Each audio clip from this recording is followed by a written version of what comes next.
Hello, and welcome back to Edgier Than Thou. This is going to be probably a pretty quick one, but I decided that I wanted to watch the new Weird Al movie, and because it's on the Roku channel, which was the thing I didn't really actually know existed until now, it's free, and there's ad breaks, so basically at every ad break I'm just going to kind of like come back here and talk about what I thought about it, because I always have the problem like watching a movie and really enjoying it, having all these thoughts, and then like I get to the end of it, and I forget all of them, you know? And so this gives me the chance to not do that. So far, first impressions are very good. I'm pretty impressed with Daniel Radcliffe's performance so far. I haven't seen very much of it, but I'm assuming that that's his voice, and if it is freaking fantastic. He's doing a very good job. I enjoy the narrative up to this point just because I feel like it fits kind of my brand of humor, just this like absurdist, like surreal world where everything is just like a little bit off. Kind of reminds me of Heathers, oddly enough, like the film, not the musical, in that like that world just feels like off in a certain way, and I don't know, there's just something about that I kind of love. There's one joke in this kind of first bit of it where they play it twice and somehow it's funny both times. They do it a little bit differently, but like it hits you the first time, it's really funny, and then Daniel Radcliffe, or actually no, it's the actor before, the one of the child actors before, like the line delivery is just very, very funny, and I don't know, I'm impressed. So far, this is kind of exactly what I hope for in a film like this. Yeah, sorry if my audio is a bit off. I'm recording this just when I have the time. This isn't like, you know, with my dedicated setup or anything, but yeah.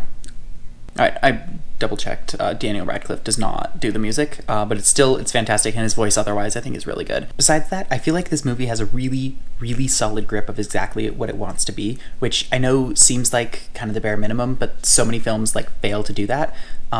This movie is genuinely ridiculous. I am absolutely overjoyed at the fact that they decided to play Weird Al as like a misunderstood Christ figure. Like, it's just like, it's genuinely hilarious. The acting is good when it needs to be. It's terrible when it needs to be. I don't know. This so far has been like a really special experience for me, and I'm really glad to be watching it, and I wasn't sure if I was going to feel that. There are so many moments that are played like just straight, and I think it makes the comedy way better than if they had like, you know, gone super aggressive into it. The characters just kind of react as though this is how the world works, and I think it's exactly what it should have been in order to make a film like this work. So thumbs up there. Okay, I don't know if this is why, but the way that they managed to avoid having Michael Jackson mentioned in any like positive way in this film, while still retaining obviously "Eat It" as one of his most famous songs, was pretty fantastic. I thought it was really great, and I don't know, kind of solved that problem for me. I was not expecting Madonna. I knew basically nothing about this going into it. That surprised me a bit, but all right, sure. I do kind of wish that they recreated the "Eat It" music video instead of just like playing it, just because I think that would have been kind of fun, and I don't know if there's a certain amount of novelty in that. Otherwise, continuing to enjoy it, it's still funny. It's good. I'm glad. Okay, I've now finished the movie, and it was really good. I expected that they were just gonna go with the idea that like Michael Jackson didn't exist in this universe, and that's definitely not what they did.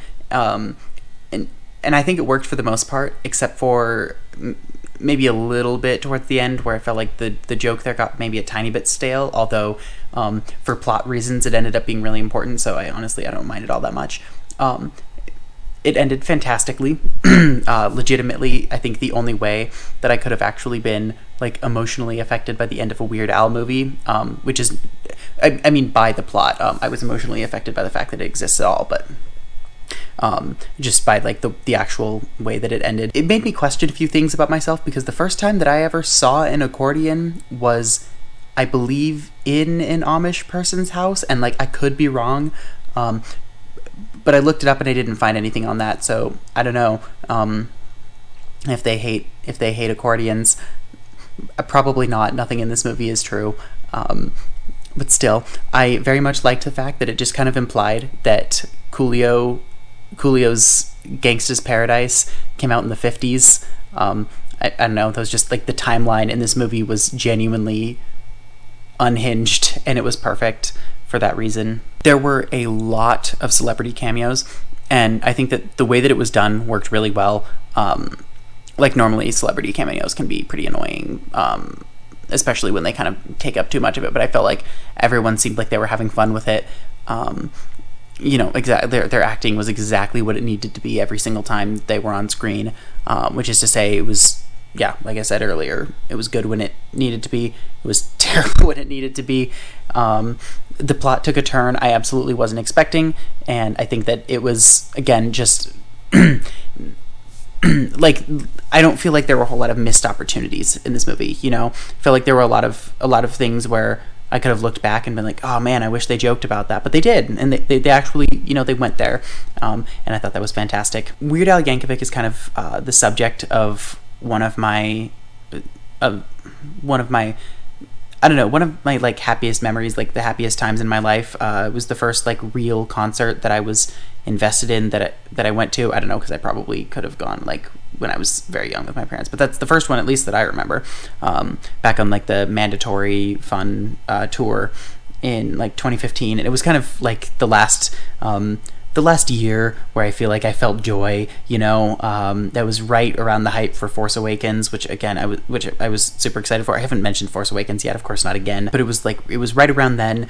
It was a really special experience for me, something that, I haven't really seen then. And then, 2016 happened, and we've been kind of on a downhill trajectory from there, which I guess is about all of the like politics that I'm going to mention this. Usually when I review movies, I have something political to discuss about them because they have a lot of implications, even if it doesn't tie into like current world politics, but I don't really have a whole lot to say on that front here.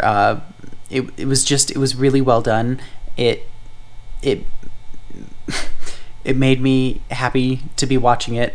It's probably something I'm going to revisit. I will mention that the Roku setup is a bit weird. Like they need to work on that, and I feel like that's that way with every streaming service, but I have zero clue how long Roku's been around as a streaming service like this. It just had like the buttons did not do what you would expect them to do in a couple of cases. It has ads because it's free, which I guess, I'm fine with. I didn't think it was a huge deal. I would go watch it. Even if you're not an Al Yankovic fan, I feel like this would sell you on him, but maybe I'm wrong.